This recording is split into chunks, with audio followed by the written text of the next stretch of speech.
Well, hello, everybody. Welcome back to the History Shelf. My name is Peg. I am here today to show you more books because that's what I do.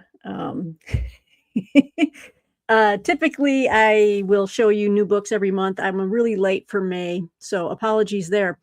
Um, but I didn't have as big a stack of new May releases as I did for April. And in fact, this video, I'm going to be combining some late arrivals from April and possibly even March in here. So these are not all from May, but at least the good news is most of these are already out now, so that if something catches your eye, boom, you can get it quickly. Yeah, so it's going to be, like I said, kind of an interesting collection of new history titles released in the last couple of months.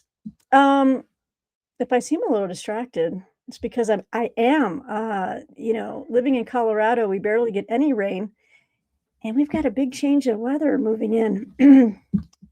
Soft rain just started falling about 15 minutes ago, and it's supposed to last all day and all night. Could have a chance of thunderstorms, and then we have a big temperature drop. So we went from 86 yesterday to tomorrow night, we're gonna have a freeze warning. So that's life in the big Rocky Mountains, or the Front Range, I should say. Anyway, thanks for joining me, guys. Thanks for checking out my recent video, which was kind of different. I had an interview with a whiskey distiller and learned some history about colonial American whiskey distilling and a lot about George Washington, and it was pretty cool. And my brother-in-law did a taste test of the sample that they sent me at Whiskey Gypsy, and that was fun. I mean, I didn't drink it, but he did, and he quite enjoyed it. So it was different, and I hope I hope to do some more different things on this channel, just outside of books, but something that is related to history. So having said that, let's get into the books. Let's start with May, and then I'm going to backtrack again because, the thumbnail says May releases. So I want to tackle our May releases first. And then we are going to get into some of the older books that, not older, they're just, I wasn't able to capture them in April, is what I'm saying. So, all right. And I feel like I'm always out of practice because it's like a week or 10 days between videos, which I hate. I really want to make more regular videos, guys. I've just been doing a lot of book reviewing, and that just requires a lot of time off screen, just reading and writing. But I want to rejigger my my priorities a bit because I want to get back to making content on this channel. I want to start tackling my shelves. I want to start doing a special series of videos called like reading my backlist, reading my shelves, and maybe offering you guys a choice of books, that 3 or 4 books every month. Like, I'm interested in all 4 of these from my shelves. Which one would you guys like me to read? Doing some polls and things like that. Would you guys like that? Let me know. I know you still want me to do a bookshelf tour, but that's just takes a lot of work, a lot of time and a lot of work. And I just haven't had the time, but I hope to do that if I can reprioritize some things. So yeah, let me know in the comments below what you'd like. All right, so this is the big one. This is the book I'm most excited for, I think, for May.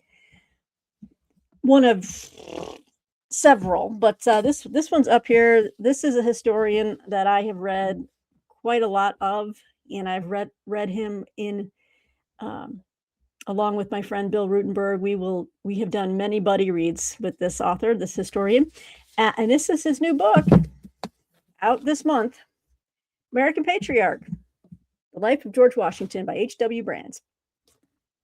So many biographies on George Washington, but I'll be curious to see if HW does his usual formatting, which is a first sentence and then a lot of quotes. That looks like he does it.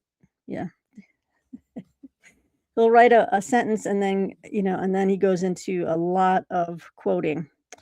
All right. So funny when you read a certain writer over time, you get to understand how they write. You get to see how their mind works. And Bill and I, we're on to HW. But he's still great to read. He's still a lot of fun to read, and a good writer. And he uses his sources very liberally. So, American Patriarch.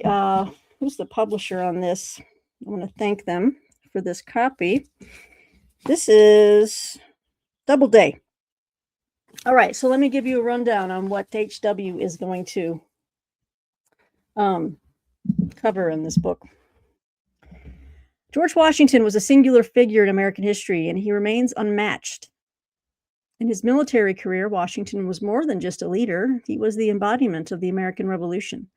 As the first president of the U.S., he established expectations that have shaped the presidency ever since. Other men gained military fame. Some of these became president. But an American patriarch, scholar, and master storyteller, H.W. Brands, argues that none so towered above his contemporaries in both war and peace as Washington. In a compelling narrative that confounds expectations, there's that word again, Brands portrays a Washington who perseveres through a series of failures and setbacks, attributing to him a resolute will and uncovering qualities that made him a model of American virtue. With its dazzling cast of characters, from the French and Indians on the Ohio frontier to the Marquis de Lafayette, Benedict Arnold, and Baron von Steuben on the Revolutionary battlefield, to Thomas Jefferson and Alexander Hamilton locked in conflict during Washington's presidency, American Patriarch shows that it is Washington above all who wrested America free from British control, gave credibility to the Constitution, and crafted the norms of governing that would steady America as a nation for generations to follow. Drawing on diaries, letters, speeches, and broadsides of the day, this book brings to startling life the man who was called on time and again by his peers to lead.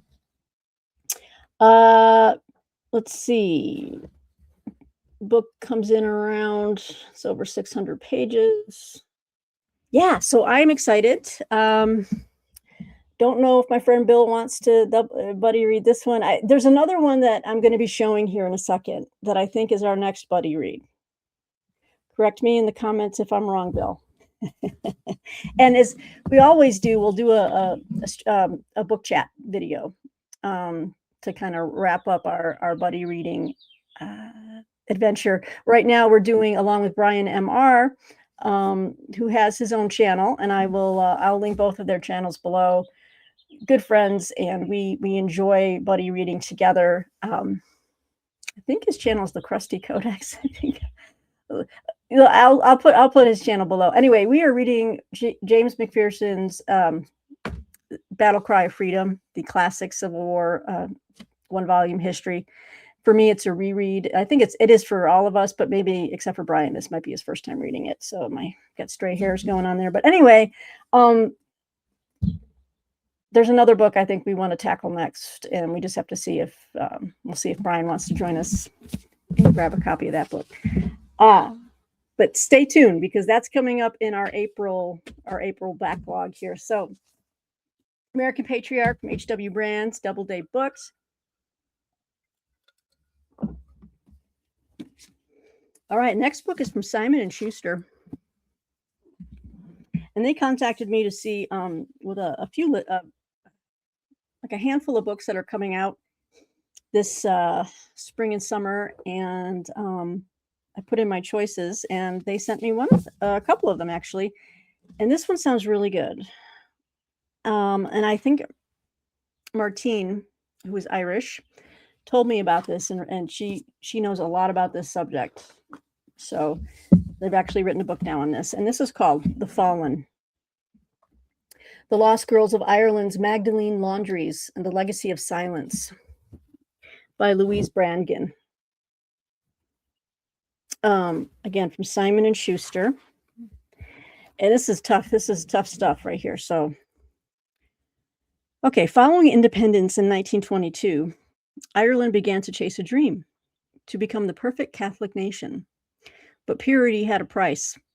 The women and girls who did not conform, the wayward, the poor, the disabled, the abused, were purged from the streets and detained in a network of facilities such as mother and baby homes, asylums, and industrial schools. The Magdalene Laundries represented the deep end of this regime of social control. Over the course of 7 decades, thousands were sent to these institutions. Each woman was perceived to have fallen in some way. Once locked inside, their hair was shorn off, their names were erased, and they were put to work. They washed, they scrubbed, and they prayed, laboring in an attempt to salvage their souls. Jeez. This is the forgotten story of Ireland's Magdalene laundries, told through the voices of those who endured them, the nuns who presided over them, and the communities who lived alongside them. Drawing on archives and survivors' testimonies, Louise Brannigan illuminates the experiences of those who were hidden away and shows the physical and emotional toll that forced incarceration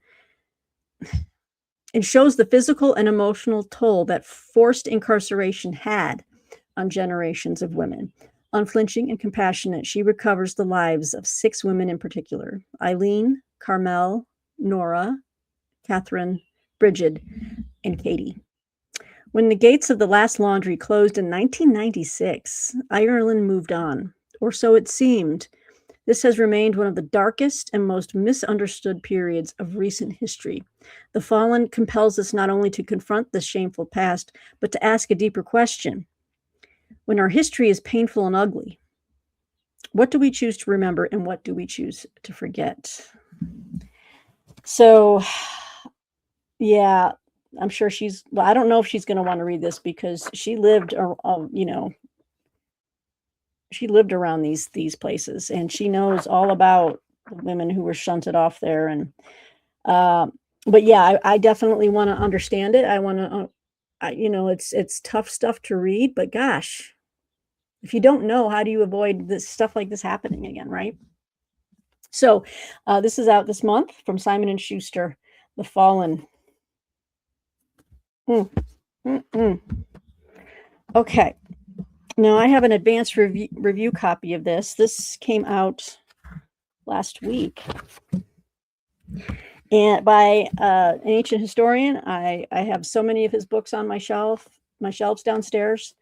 And when I saw this one was coming out, I was like, gosh, yes, I've got to have this. I got to read this. This is Adrian Goldsworthy, and this is Athens and Sparta, the rivalry that shaped ancient Greece. Sorry. I've got some lights on in here because it's dark with the rain moving in. So, but I am sorry for the glare on the my camera light. This is put out by Basic Books. It's a biggie. It'll be in hardcover. Let's see here. No period has more profoundly influenced the Western world than classical Greece, and at its center stood 2 cities, Athens and Sparta. Award-winning historian. In this book, award-winning historian Adrian Goldsworthy tells the definitive story of classical Greece and the competition between 2 cities that drove Greeks and all communities to excel, but also led them to war and destruction.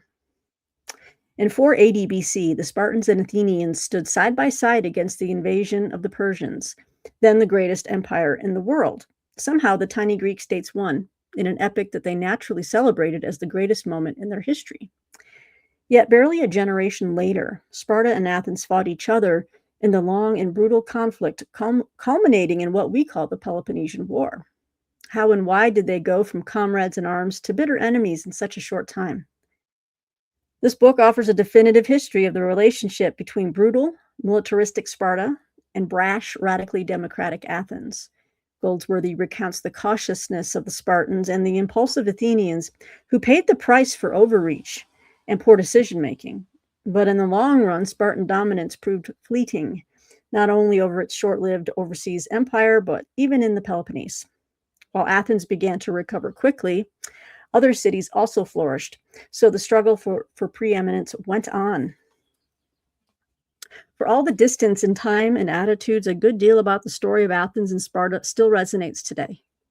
Each city represented a unique and extreme experiment in how to run a society, with lessons for us today about the strengths and weaknesses of different political systems and about how great power rivalries influence geopolitics.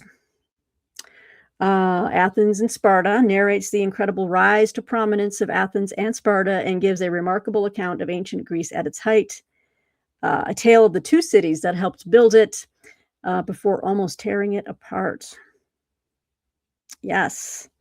So I don't know how this man keeps writing these big bangers of ancient history, but they just keep coming out. And I, for one, am very happy about that.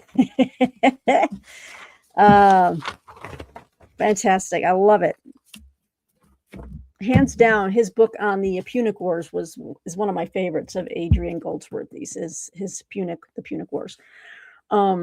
Yeah, I'd like to get a finished copy of this because I basically read and collect all of his work. And in fact, in a future video, I have a fiction video. Oh, excuse me. Wow. Dust motes or something. I don't know. He has branched out into historical fiction. And I picked up one of his books. It's hard to find, and I was about to order it from Blackwell's in London to get it. But then all of a sudden I saw it on, I think it was Book Outlet, and there was like one copy left. I put in that order that same day and I got it. And I'm excited to show you that. So yeah, he not only does these massive ancient histories, but he's writing fiction too. The guy's unstoppable. We love you. All right. Athens and Sparta from Basic Books. Let's switch over to, all right, I think, did they send me I don't think I got a final copy of this, but I'm going to request it because I wrote a review of this book and it was published. And this is from St. Martin's Press. I think I've shown it to you before. The Ark, told you in an older video that I was reading it for review. But it finally released this month, and that is The Last of the Old Breed. An oral history of the final Marines from World War II by Scott Davis. Let's see here. During World War II, over 16 million Americans served in the armed forces. Today, less than 1% are still alive. The Last of the Old Breed is an unprecedented oral history of the final living United States Marines from World War II, featuring over 130 veterans, ranging in age from 90 to 103. Told in harrowing detail, the witnesses reveal the brutal reality of combat against a fanatical enemy and the heavy toll it took on their post-war lives.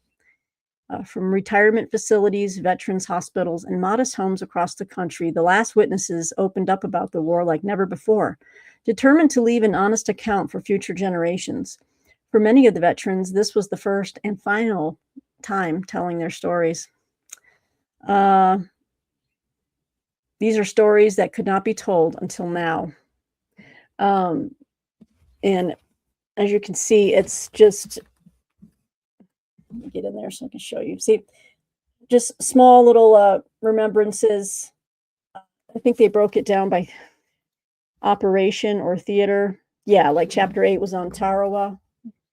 But a lot of the guys, they repeat. You'll see them over and over again because, you know, they went to more than one island and went to more than one battle. There's Australia and New Zealand for those guys. I mean, there's some gritty stuff in here. Here was a great line that I underlined for my review. See, when you read these books about veterans' experiences, you know, there's these are men who saw combat, saw their buddies die, often in horrible ways, or were wounded themselves. So, you know, these are not like histories written from an armchair, decades removed. These are guys just telling you exactly how they felt in that war. And it's not politically correct. And I wouldn't believe it if it were. So they're being real here. There was a section here, and I like Scott Davis, you know, so he gives context throughout. So he might, you know, this chapter was on Saipan, Tinian, and Guam. But he kind of moves you through about the movements and what was happening next as he moves into someone else's comments. And in this section, He says, on July 7th, 1944, the Japanese launched the largest banzai charge of the war and lost more than 4,000 men in under 48 hours.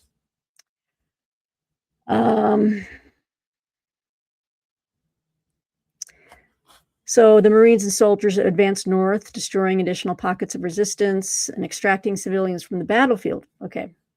Incited by propaganda that suggested U.S. troops were rapists and murderers. Whoops, I shouldn't have said the R word. Sorry. Can't help it. I'm just reading. A small portion of the population, primarily Japanese immigrants, relocated to Saipan prior to the war, fled toward the island's tip at Marpy Point. Now, and then he goes to Roy Earl, 98, 4th Marine Division. And this is his quote. They did not surrender, nor did we take prisoners. The 4th was noted for that fact. Think about this for a minute. You're moving out and you run into the enemy. You have a firefight, and some of the Japs want to give up. Where are you going to put them? They wanted to die for the emperor, and we wanted to help. So, I mean, that's war right there. I mean, so that's a little taste of this book. It was great. I wrote this review months ago, but I'd like to get a final copy or finished copy of this. But so this is put out by St. Martin's Press. But if you enjoy oral histories of World War II, this is one you have to have. So, all right, so great. The next one is a new release by James Holland, brother of ancient classical historian Tom Holland, co-host of the wildly successful history podcast, The Rest is History. James Holland focuses on World War II, and he has a new book, and I've got the finished copy, and this is The Visionaries. Bretton Woods, the Marshall Plan, and the Making of the Post-World War II Order. Why does the color keep changing in my room? Hi. I don't know. This is put out by Atlantic Monthly Press. Right? This is an Atlantic Monthly Press, an imprint of Grove Atlantic. All right. Oh,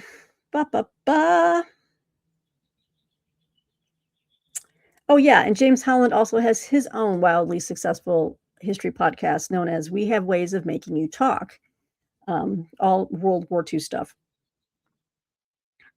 So what we have here now for readers who follow history more broadly with attention to current events, The Visionaries presents an ardent, incisive chronicle of the unprecedented and far-sighted U.S. post-war decision to aid its enemies as well as its allies via the Marshall Plan, which led to 8 decades of peace and prosperity in the West that could be upended in today's America First environment. Oh boy, we're getting into it. On March 12, 1947, less than 2 years after the end of World War II, President Harry Truman gave a seminal speech before Congress. Greece was facing economic collapse and encroaching Soviet ambition, and Truman felt the U.S. had to give financial aid to a free people resisting attempted subjugation. The U.S. was the richest nation in the world, but Truman believed that shared prosperity among the democracies would make long-term peace much more likely. His momentous proposition that the U.S. bail out Greece led to the unprecedented and radical Marshall Plan, the decision to aid not only U.S. allies, but, for the first time in history, our former enemies as they all rebuilt from the ruins of the calamitous war. Indeed, with this aid, Germany became an economic powerhouse, and with most of Europe, a staunch ally of the U.S. And almost 80 years on, the benefits of this extraordinary enlightened decision are still felt. In tight and vivid prose, The Visionaries chronicles the prelude to the Marshall Plan, from Franklin Roosevelt's historic Four Freedoms speech and Good Neighbor policy towards Central and South America to the landmark Bretton Woods Conference of July 1944, which established the International Monetary Fund and World Bank. And in 1948, the Marshall Plan, pushed by Truman, kickstarted the fastest period of growth in European history via economic assistance. Its low tariff environment encouraged trade and brought prosperity and long-standing peace throughout most of Europe and the Americas, including in the United States. Now we get to the punchline, as it were, the CTA, the call to action. Holland warns that we in the West have become complacent, less willing to safeguard the freedoms that extended prosperity has allowed. And he makes clear that remarkably shrewd decisions made in the wake of World War II stand in stark contrast to our transactional approach to the world today. Well said. Very well said. Now, it feels like he's covering a lot in this book. As you can see, it's not a huge, massive book. And in fact, wow, it is very interestingly, it's about a 300-page book. I don't know if you can see like how many, there is like a ton of pictures throughout. Like every chapter has this big one-pager. It just seems to be richly, I don't want to break the spine. That's why I'm doing that. So there's a lot of pictures too. So I think they're just going to really kind of touch on things like, you know, 50,000 foot overview or something. That's a lot of, wow, okay. It's an interesting way to start a chapter. Or maybe that's a section. No, I don't know. Interesting. I do kind of like the one-page photographs, though. I think it's pretty tight. Anyway, this is out now, I believe. Oh, no, sorry. You'll be able to get your hands on this May 26th. So, what are we looking at? Nine more days. Just looking at my calendar off screen. 9 more days. The Visionaries from James Holland will be available. This one, I think that won't take me too long to read. And then we have 2 very kind of different books here. I don't know how we term these. I guess just straight nonfiction. And one of them has like some business and economics or leadership principles. But let's take a look at the nonfiction one. This is this book is coming out Tuesday from Dutton. And this is Josh Dean is the author. This is called The Impossible Factory. The remarkable true story of Kelly Johnson and the Lockheed Skunk Works, America's innovation machine. It's kind of a big, busty type of book here. Busty. About 500 pages. So yeah, let's see what the Impossible Factory is about. Take a sip here.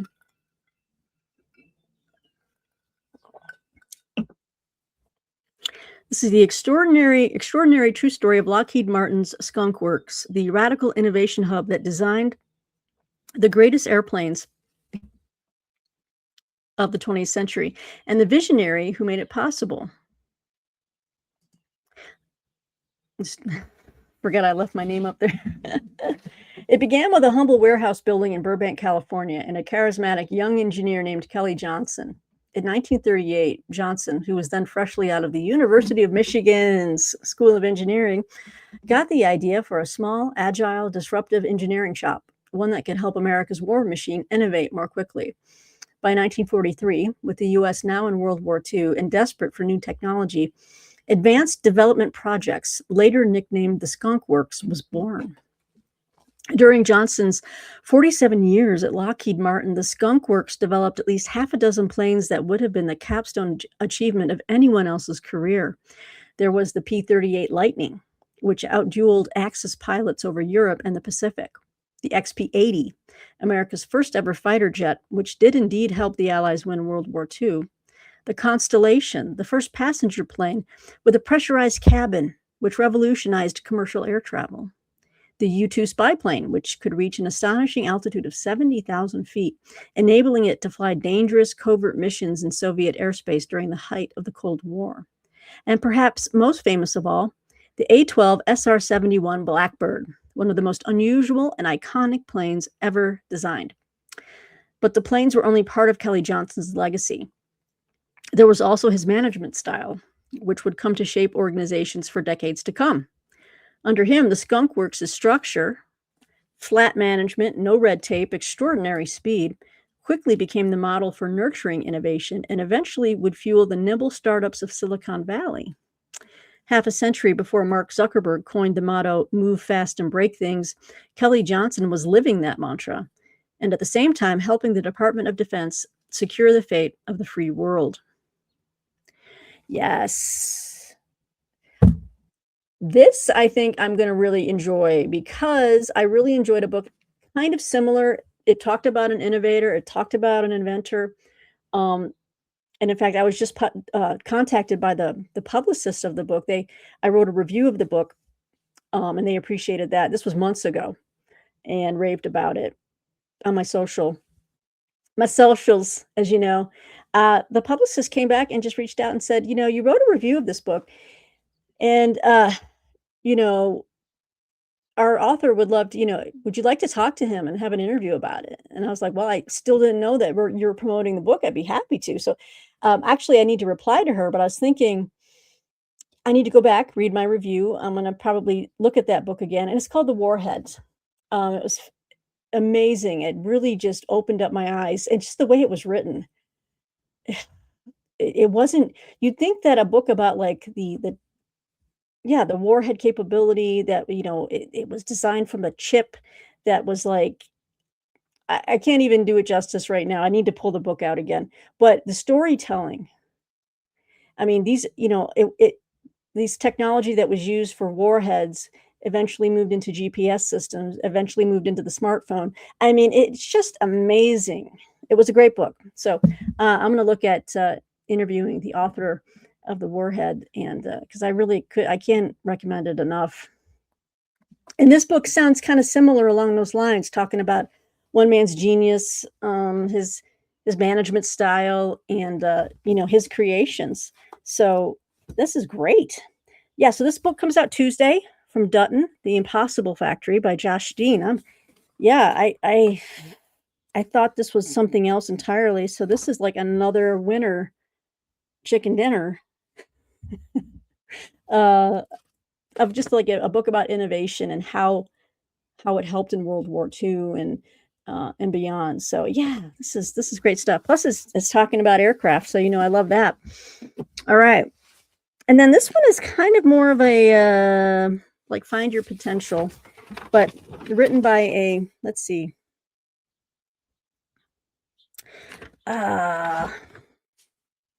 Well, let me just show you this too.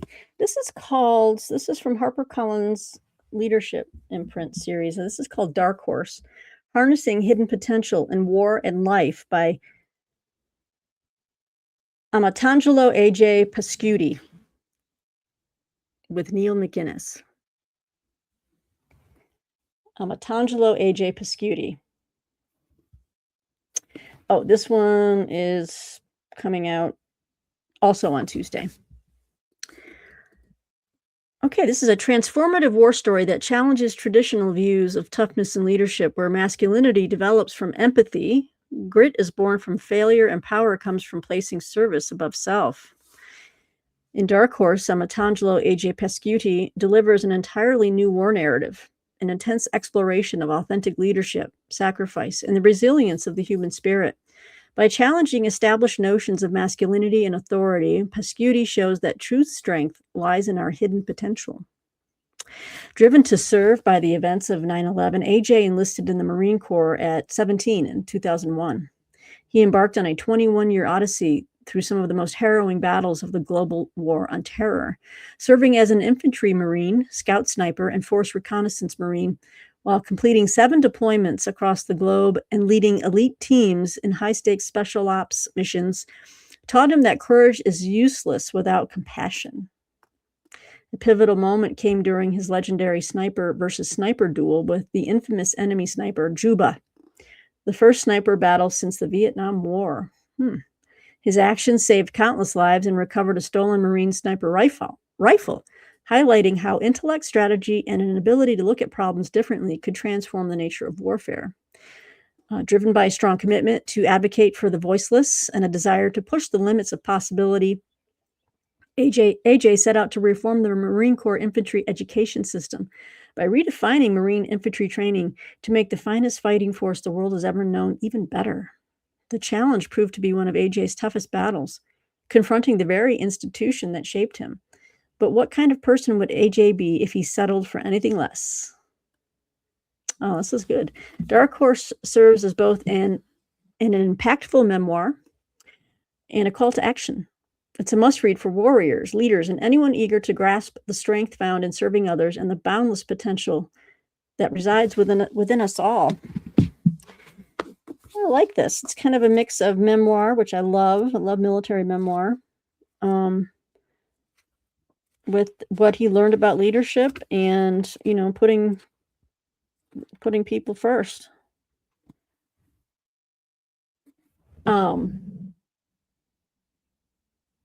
If you're interested, let me know, guys. I wasn't sure. I have a giveaway. I'm going to make the announcement right now. I have an extra copy and an extra advanced review copy of Dark Horse. If this sounds up your alley, let me turn this light off. The sun is coming out again. Who knows what's going on out there? Let me know in the comments below if you would, if you're interested in an advanced review copy of Dark Horse.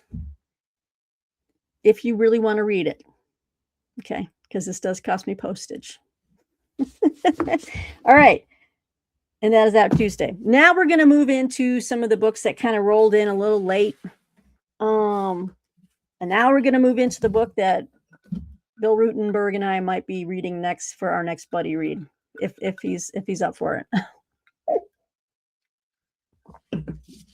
I'm so excited for this book. I've been seeing it. I've been hearing about it.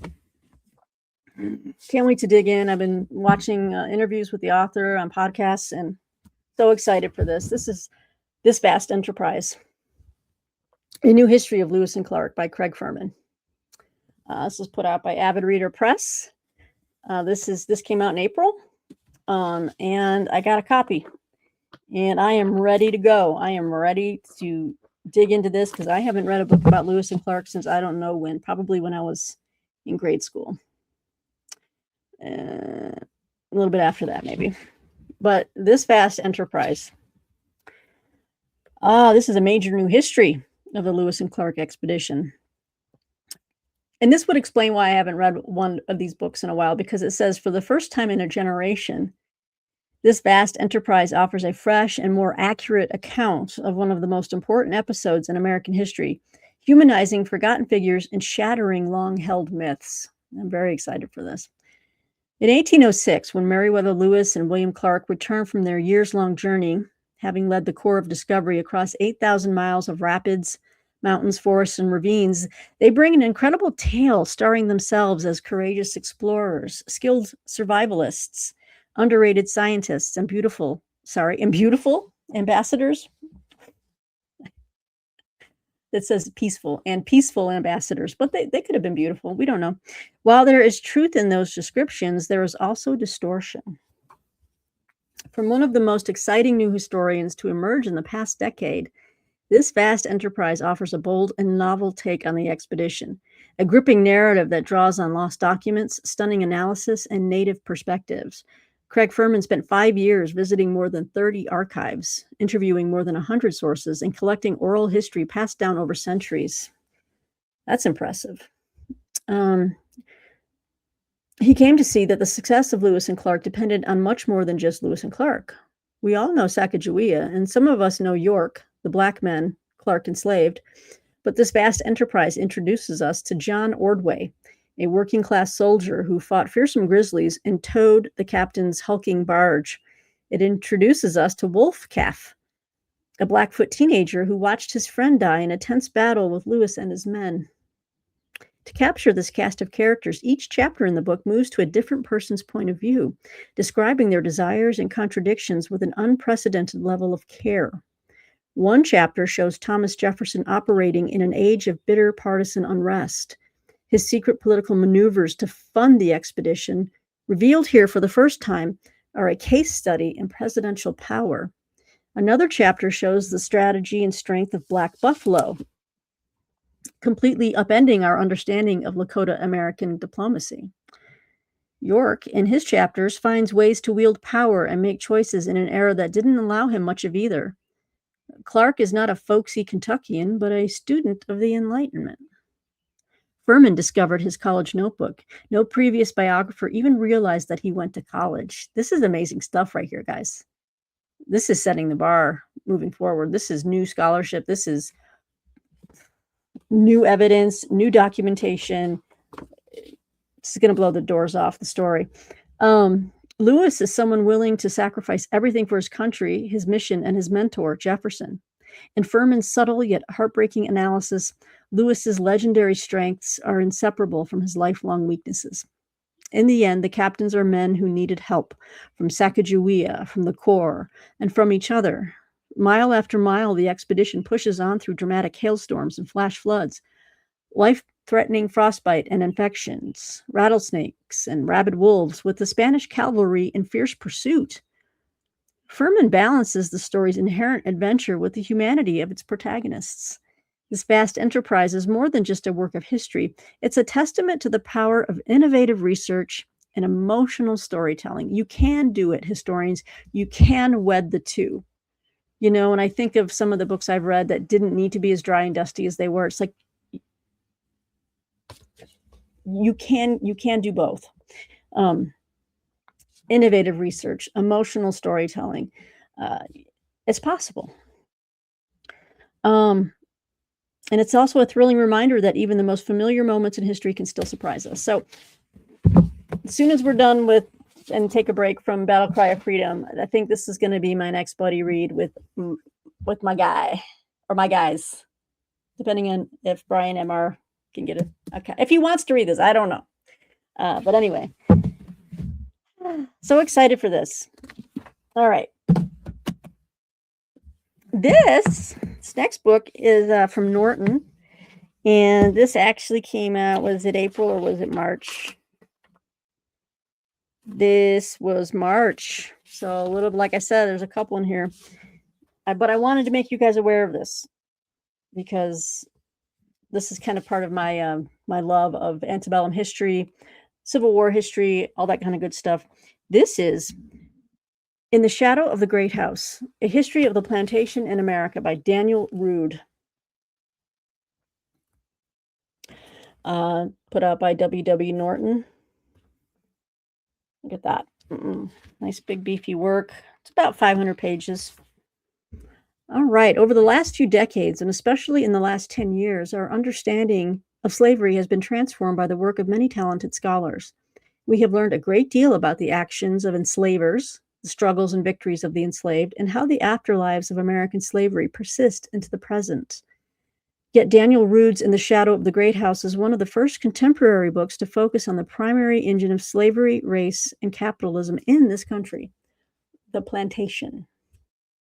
The plantation was invented on the small Atlantic island of Sao Tome in the 1500s, and the island also became the site soon enough of the first slave revolt. The brutal technology was then perfected in Barbados, where planters worked tens of thousands of African captives to their deaths in sugar factories. But it was in the United States, Rood shows, that the plantation found its most powerful manifestations. In Virginia, Carolina, and then the Deep South, successive plantation revolutions transformed slavery into a much more rigid and oppressive institution. While prejudice certainly preceded the plantation, incomparably wealthy planters now insisted on a rightless, eternally available, increasing source of labor, and in the process reinvented human bondage and stamped it onto a single race. In a narrative that sweeps across 400 years of American history, Rood reveals that the plantation did not die after the Civil War. It metastasized. From the advent of sharecropping in the late 19th century to the rise of cotton in the mid-20th century mid-20th century California, to today's chicken processing plants, which sit on the same land once occupied by plantations and are staffed largely by migrant workers, the plantation has cast a long shadow over American life. I am fascinated. Even as he describes how the always evolving plantation spread across much of the landscape, devouring people and nature in equal measure, Rood documents the dark retreats carved out of plantation life by the enslaved. It was the enslaved, those caught up in the plantation's treadmill, those who were thrown violently into the gears of its machinery, who offered the most clear-eyed understanding of how it worked and what these behemoths told us and still tell us about our country. So fascinating. I look at the plantation as a whole. As an institution, as it were. So yeah, this is going to be some interesting reading, and right up my alley, because this is the time frame I like. Can you believe this? All right, sun's coming back out. I guess I can turn off this lamp in the corner. Kind of neat. I got a remote. There we go. Technology. All right, so this is already out. This came out in March, but I'm a little tardy in showing it to you. Well, I didn't get it in March. I think I got it a little bit later because I actually requested this one a little bit later. So, because as soon as I saw it, I'm like, how did I miss this release? Yeah, so this is available now. Right. And then I wanted to show you a couple of oddballs here. They're not oddballs. What am I saying? These are fantastic. Let's do this one because I've shown you the. I've got a finished copy of this, which I'm happy for. This also came out, I think, in April. I showed this on the channel before as a advanced reader copy, but this is Seven Sisters by Veronica Buckley. Subtitle is Captives and Rebels in Revolutionary Europe's First Family. Nice, big, bright, bodacious cover. Nice neon pink. Seven Sisters. Yeah, this is, let's see, how much? It's going to be a 55-minute video, folks. Well, since I've shown this to you before, and I have read the description, let me just give you, it's a spirited, poignant history of the 7 daughters of the great Empress Maria Theresa, among them, Queen Marie Antoinette of France, tracing their lives as they balance dynastic duty with personal ambition in a time of revolutionary cataclysm. I'm happy for the finished copy because the ARC did not have these inserts, these color,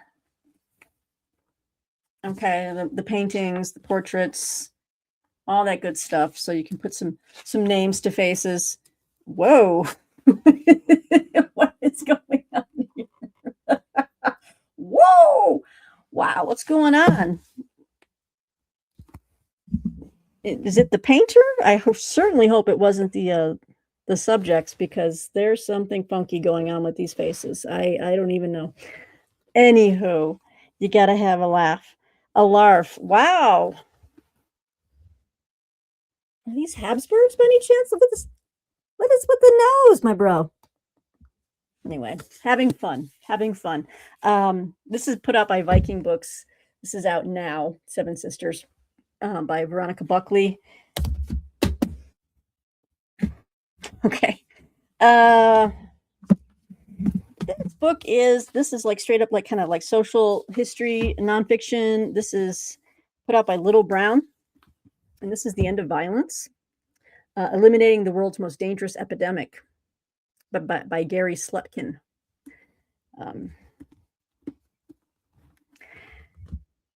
This is a bold new approach for eliminating the world's most dangerous epidemic, using the same epidemic control playbook that rid the world of other contagious diseases. Violence is often regarded as an unavoidable fact of life. The truth is far more hopeful. Violence is a disease that can be cured. Here, epidemiologist and violence prevention specialist Dr. Gary Slutkin reclassifies violence as a disease, one that enters the brain and infects people, communities, countries via the same process as epidemics. When shootings occur in a school or community, a political figure is assassinated, or an authoritarian leader directs violence into his nation's own cities and elsewhere. We know who they're talking about here. These are not just tragedies, but disease outbreaks that must be interrupted and contained. As an epidemiologist, Dr. Slutkin led teams to end epidemics of cholera and tuberculosis, then HIV, AIDS in Africa and Asia with the World Health Organization. Returning to the U.S., he began to discover the invisible science of violence and how it how to contain it using the very same epidemic control methods. I'm so I'm s I'm very, very, skeptical. So let's see. The End of Violence offers a time-tested roadmap for recovery, the playbook that has been used to dramatically reduce or eliminate violence in many of the most dangerous neighborhoods throughout the US and Latin America, and has been successfully adapted to curtail political violence, election violence, and gender-based violence in countries around the world. Domestic violence, mass shootings, state tyranny, and war are all symptoms of the exact same disease, all requiring the same interventions. We already have the tools to protect ourselves, heal our communities, and end violence in our lifetime. It is now up to us to use them. Okay. I mean, I'm intrigued by him just saying that this is something that is like a disease and can be cured because and then I get a little nervous when he says, "We can contain this." Okay. Like how? How? So, I'm gonna have to kinda go through this and see how he proposes this to be done. But anyway, this is out now. I think it came out in April. The End of Violence by Dr. Gary Slutkin. We're at 15 minutes. You know me, guys. I got to make these long vids. Simon and Schuster. Oh, this was the other book that was sent to me along with The Fallen. This won't be a real easy read for me. Yeah, I have to say, I started this channel, 7 years ago?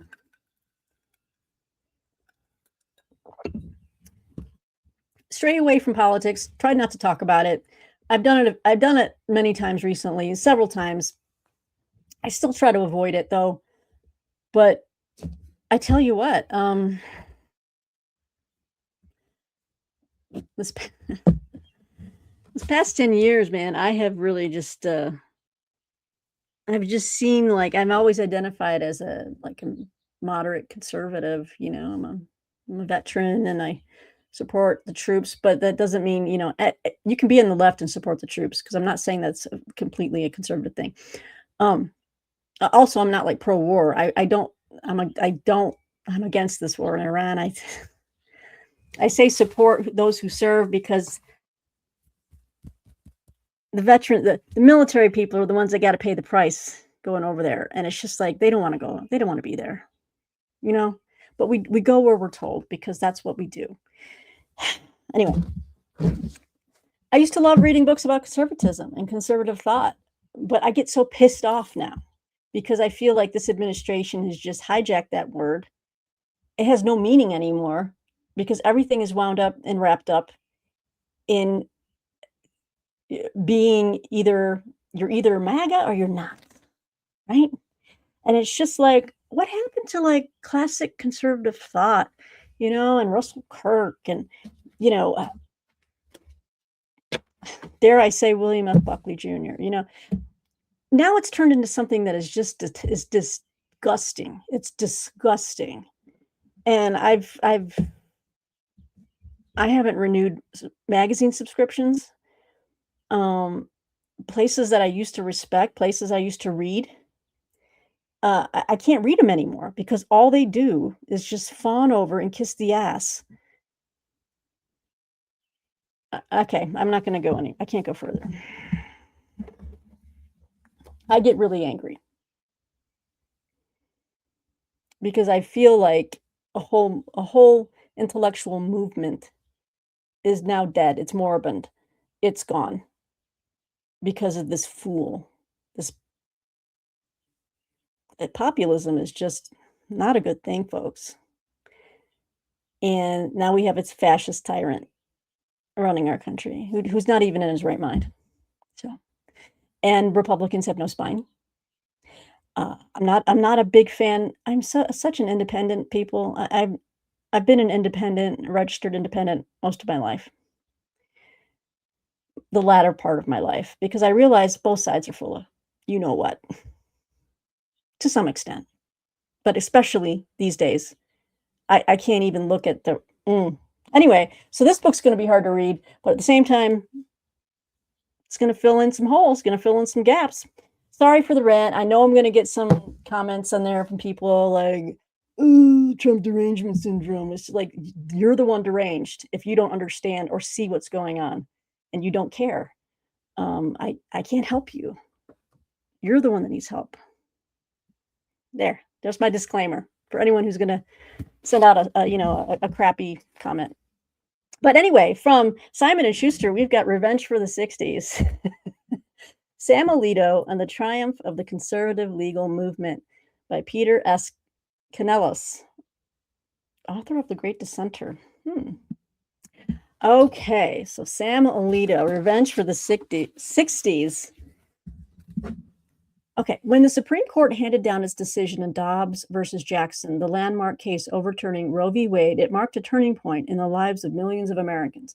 It was also the culmination of a decades-long movement whose grievances were embodied by the man who wrote the court's opinion, Samuel Anthony Alito Jr. Steely in his demeanor and with an impassive appearance that defies changing fashions, Alito could be the family lawyer in a 1960s television drama. But when he talks, there is an undercurrent of intensity, a fast-flowing stream of emotion beneath a placid surface. His aim, shared by those who came up with him in the conservative legal movement, is to right the wrongs of the past 6 decades as he saw them.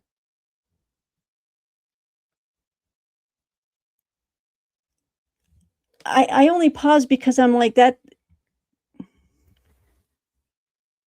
not your job, though, as a Supreme Court justice. You're not hired to, you're not even hired, you're not selected to right the wrongs.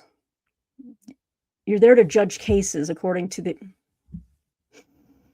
you gotta breathe. The prized son of an Italian-born father and a mother whose parents worked their way into the middle class despite anti-Catholic prejudice and humiliating setbacks, Alito saw his family's values come under attack during the 1960s.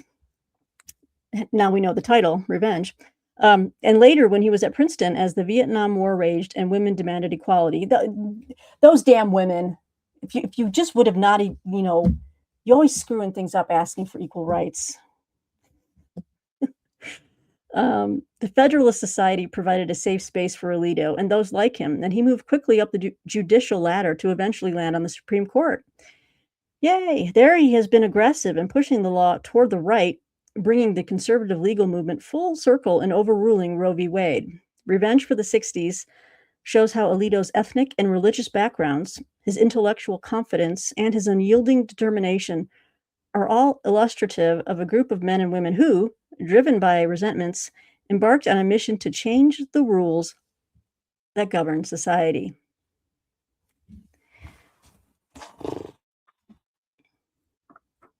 Wow. That's going to make me mad. I know it is. Yeah. There has to be a picture of him in there, right? It just has to be. I can't. When is this 10-year nightmare going to end? I can't take it anymore. It has ruined and sucked the joy out of living. I don't know how. Has anyone really been happy for the past 10 years? I mean, we had a nice little break in there, nice little 4-year break. But really, just knowing that guy was in the background and he was going to come back again, I've never in my 50 odd years of living lived through a presidency or a series of them where I have just been so sick to my stomach, embarrassed. I feel like our country is just we're just humiliated everywhere. And we're not strong.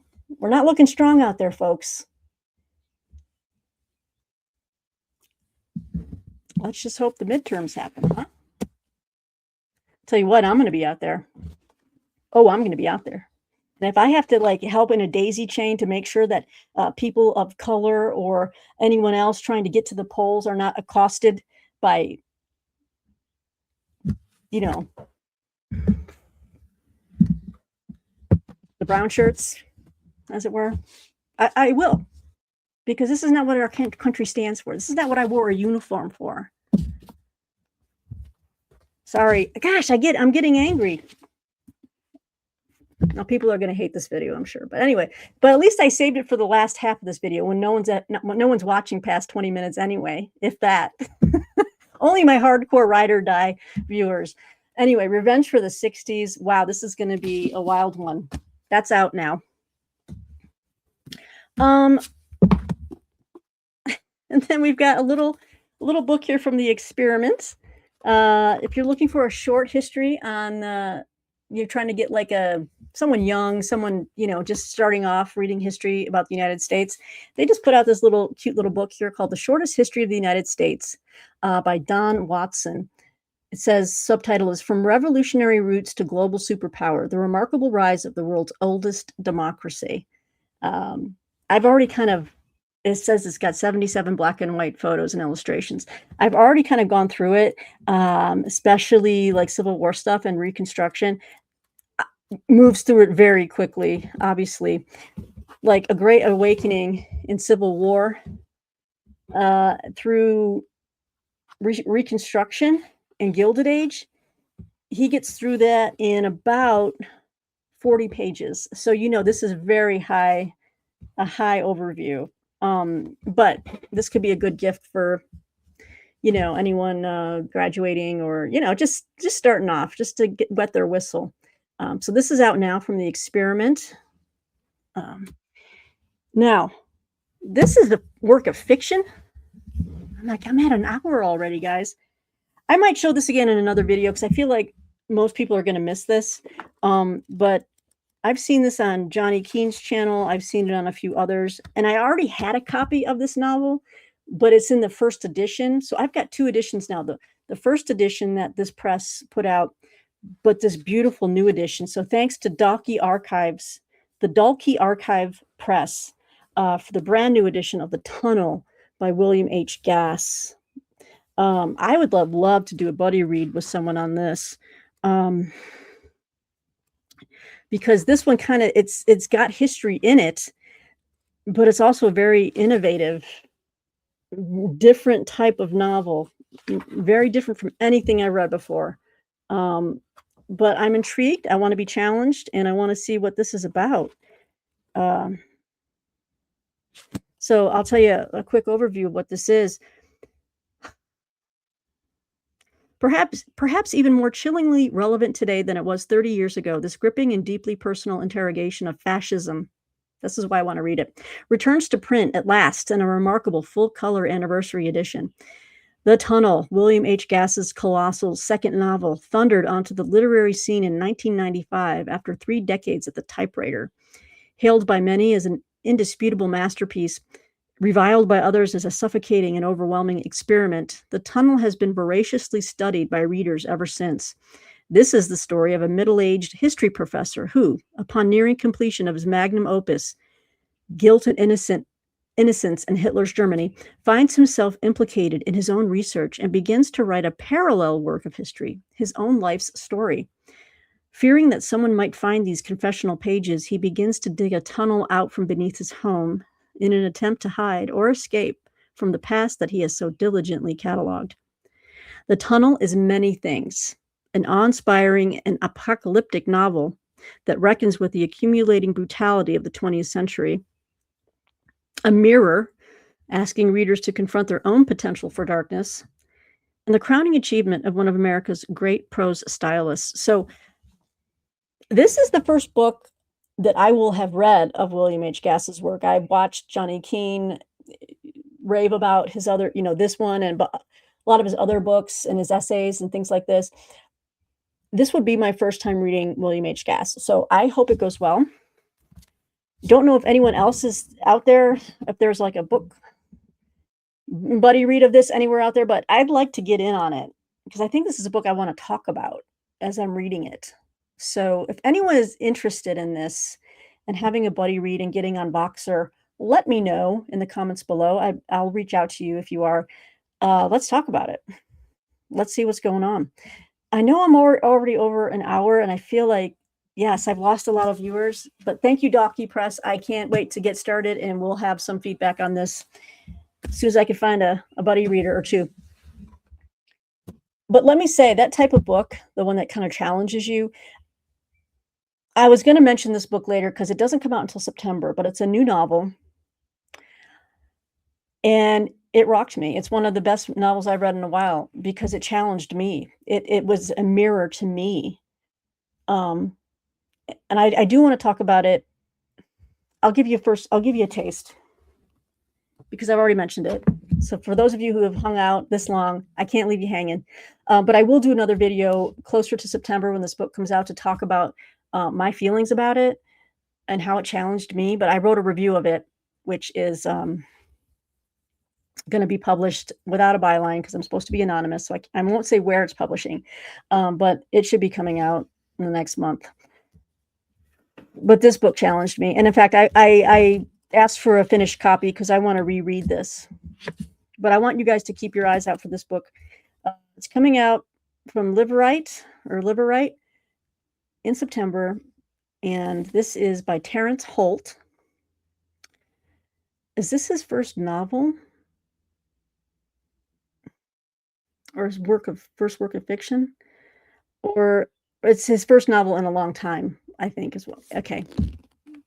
It's Soldiers and Sailors with this haunting cover with the artwork. Is it Bruegel? Who is that? Yes, Bruegel. The book's cover is Bruegel's phantasmagorical The Triumph of Death, which depicts a panorama of an array of skeletons across a desolate landscape with fires burning in the distance and the roiling sea littered with shipwrecks. You got to keep your eyes out for this. And I'll talk about this in a video as we get closer because I read a lot of books for review and just for pleasure, fiction and nonfiction. This is a work of literary just genius that challenged me on the issue of war. Okay, I'll read to you the description and then I gotta go.